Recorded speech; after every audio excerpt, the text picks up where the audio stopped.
Today I wanted to talk about this RVF750. This is one of the only ones in Texas. This bike was released in '94.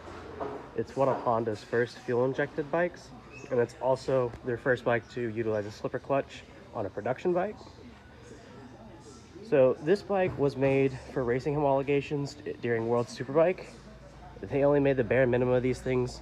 There's two models technically, an R and an S. The S is much rarer, and they move the engine 7 millimeters forward. I'm not quite sure what this one is. The brakes on this are pretty of the day. They're 310 mil discs with Tokiko grabbers, 4 pistons each side. Or no, 2 pistons each side, that would equal to 4. The swing arm was developed by Honda in Elf, France.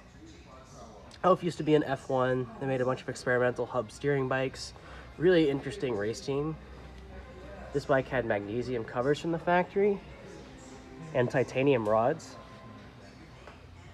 Also, one of the things that differs from the RC30 is that this one's cams bolted directly into the head and not on a cam carrier. So you were kind of stuck with the compression ratio 11.5 to 1, because if you kept going over square, it wouldn't time right, because this also has gear-driven cams. This is not the first fuel-injected bike from Honda. That would go to the NR750, although it has this choke button that's just a fast idle. They just reuse the same lever. So this bike wasn't very successful in World Superbike. It's a solid engine and a great, reliable bike, but the RC51s really gets all the credit.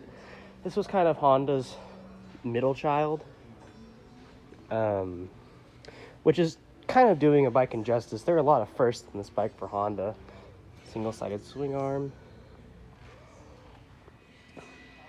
But this is one of the main bikes that raced in World Superbike against things like the R7 and the ZX7R, Ducati 916. But I just had to show you guys this because it's such an incredible bike. But being stuck with that compression of 11.5 to 1 and a couple other things really didn't do so well for this thing in World Superbike, which is a huge shame because these bikes are incredible. They have a 360 degree V4. It's got a unique firing order. I think they referred to as a droner. I could be incorrect, but it's just such a beautiful bike. I'll probably never see another one of these in person ever again. But I just had to bring this bike to you. Honda RC45. Here it is.